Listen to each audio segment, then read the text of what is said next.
Today I'm excited to give you my spoiler-free review for the first movie in Marvel's Phase 4, Black Widow. Now, this movie has been pushed time and time again due to the state of the world and the pandemic, but it is finally coming on July 9th to theaters as well as Disney Plus with premiere access, and I am so excited to dive into my spoiler-free review for you guys, let you know if it was worth the wait, and let you know all of my thoughts on this film. Now, of course, this review is going to be spoiler-free, but don't worry, I will have some spoiler thoughts and probably some roundtable discussions coming up after opening weekend, probably maybe even during opening weekend. So if you haven't already subscribed, be sure to do so and hit that notification bell so you don't miss out on all of the Black Widow goodness. But let's dive into this.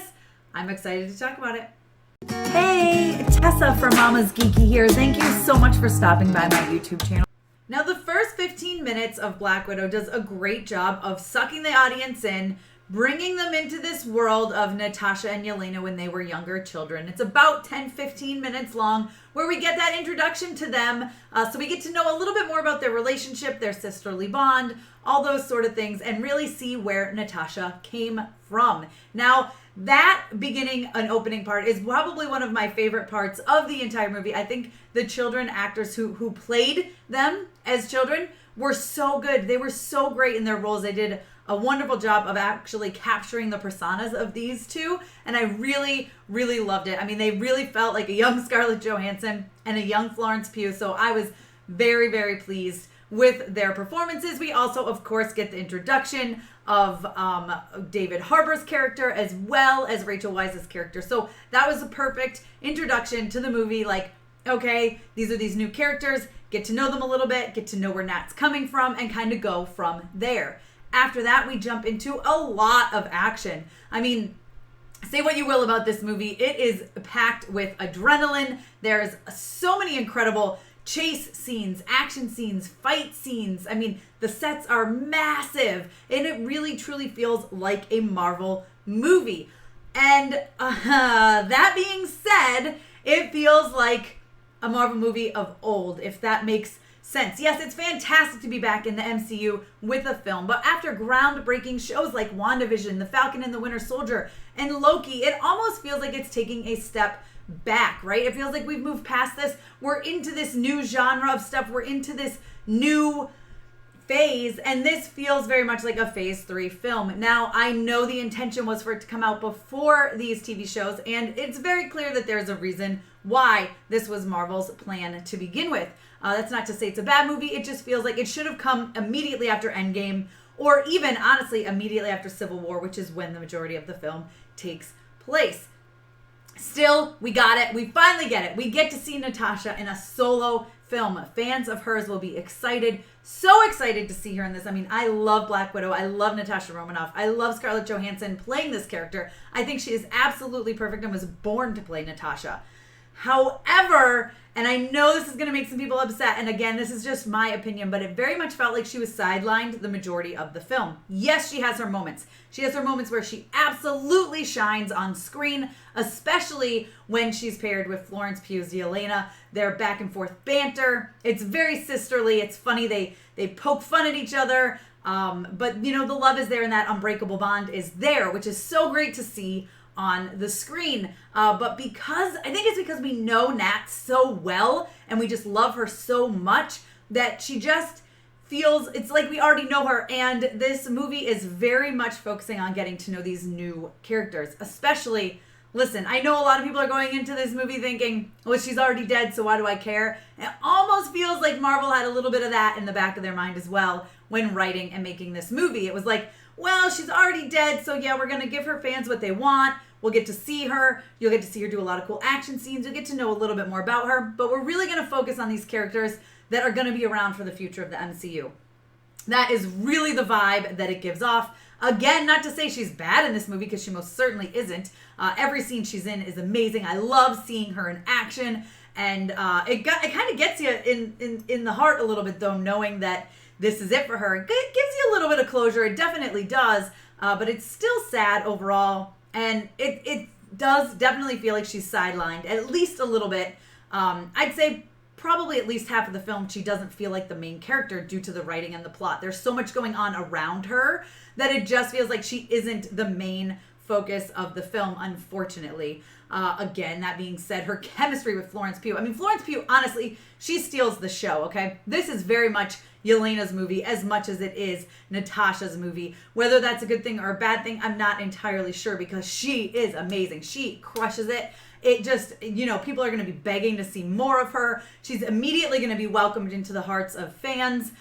She's just so good. She's so witty. She's so, she snaps back like this. The words that she uses, the things that she says, she had me cracking up. But she had me absolutely loving her from the first moment that I saw her. She's really awesome. And it's great to see another badass female welcomed into the MCU.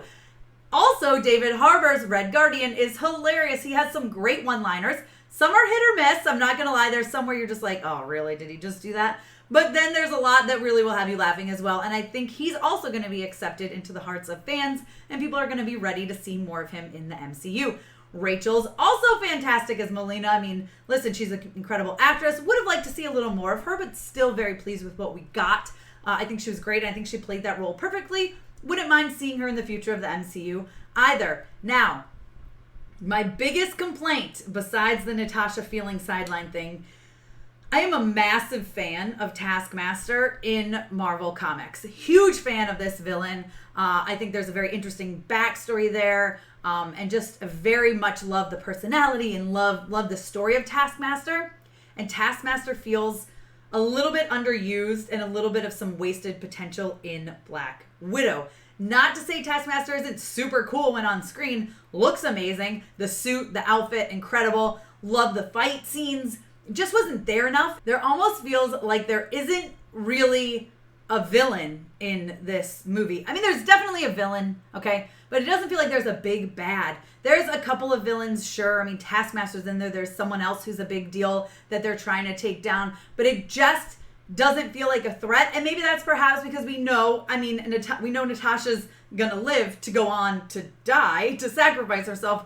And maybe that's part of it. It just doesn't feel like there's any real major threat to our characters in this movie, unfortunately. And like I said, Taskmaster definitely feels super underused because Taskmaster is amazing. And there's other things about Taskmaster that really made me mad that I need to save for a spoiler review. I don't want to get into it now. It will be way too detailed. But there was some stuff as a comic book fan that bothered me. I think people who aren't fans of the comics might be like, okay, about Taskmaster. Not really going to bother them, but honestly, also probably not really going to dive into the lore of Taskmaster either, and not really going to become interested in who Taskmaster is in the comics, which is a little sad and a little unfortunate. Now, overall, like I said, the action is amazing. The plot is really good. I mean, there's a lot of underlying tones about men controlling women, which you'll see. There's a ton of that in there. It's not so subtle, really. I mean, it's literally people controlling women. So literally a man who's like, I can control you and make you do what I want you to do. That's literally the premise of this movie. But there's also a whole lot of underlying tones of family, right?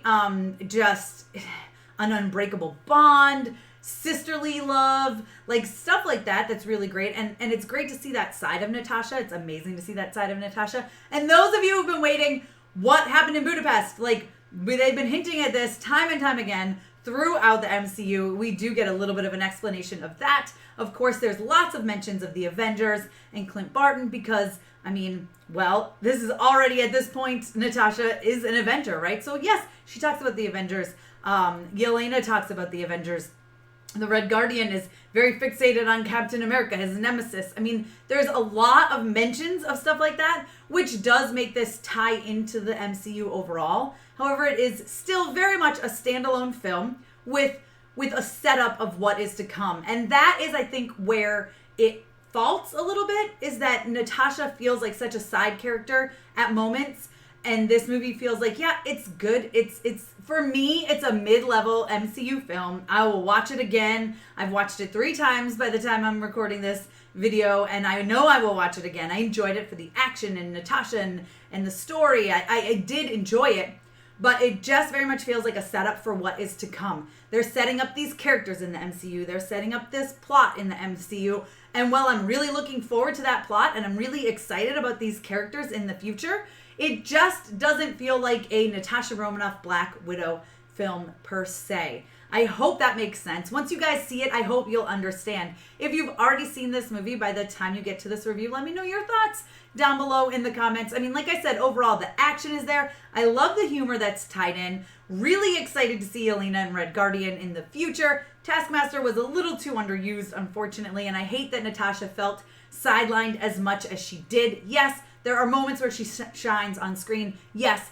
she participates in some pretty incredible fight scenes. The sets are massive and amazing and epic. And there is a lot here and there's a lot to unpack here. But it's 2 hours and 15 minutes and it feels like she's allowed to shine for maybe half of that, which kind of stinks. But at the same time, I get what Marvel is doing. They need to set up for the future. Fans already know that Natasha has unfortunately died. She sacrificed herself to save the universe. And so, while this movie wants to give fans some closure and some insight and a little bit of information about her past, they need to set up for the future of what is to come. Now, had this come immediately after Civil War or Endgame, feels like it would have fit a little bit better, especially after having seen things like WandaVision, Falcon and the Winter Soldier, and Loki. But we got it when we got it, and we finally got it. Is it worth the wait? Overall, I say yes, it's worth the wait. The biggest downfall for me, again, was Natasha being sidelined and Taskmaster, and the fact that there really doesn't feel like there's a really solid villain in this. It's a bit of a letdown at times. Overall, though, it's still a fun, action-packed Marvel movie with those classic quips and an introduction of characters that are sure to mean a lot in the future. There is an incredible end credits scene, probably one of my favorite parts besides the opening of the film in the entire film. Really loved it, gave me chills, made me cheer, yes, yes, yes. So be sure to stay tuned. I mean, listen, I know you all know it's Marvel, but stay through the credits and watch that end credit scene. You will not be disappointed. It's exciting. Makes me really look forward to what is to come in the future of the MCU. My brain is already spinning with theories and ideas of where this is going to go, even though I told myself after WandaVision, no more theories. But I've got them going. I can't help it. I can't help it when it comes to Marvel. But I trust in Kevin Feige and what he is doing in setting up the future of the MCU for years and years and years to come. So really, really looking forward to seeing Yelena in the future, as well as hopefully the Red Guardian. I mean, listen, I'm looking forward to it all. This movie, I'm going to give it a 3.5 out of 5, and that is just because of the things that I touched on earlier. But again, still really enjoyed it. I'll definitely watch it again. It sits in the middle of the MCU for me ranking-wise. I will probably put together a new ranking video soon, including Black Widow. But you guys let me know what you think. Are you still excited for this movie? What are your thoughts? If you've already seen it, let me know what you think down below in the comments. Again, Black Widow comes to theaters as well as Disney Plus with premiere access on July 9th. I hope you check it out, and I hope that you love it and enjoy it for what it is. Be sure to give me a thumbs up. Don't forget to subscribe. Hit the notification bell so you don't miss out on more videos like this one. You can follow me over on Instagram and Twitter. I'm at Mama's Geeky over there. MAMASGEEKY. Thanks for taking the time to watch this, guys. I'll see you next time. Thank you so much to all of my monetary supporters, my members here on YouTube, as well as my patrons. If you haven't joined yet, please consider doing so. We have some really awesome perks, including a monthly Zoom meeting where we get to talk face to face. Thank you again to everyone who supports me.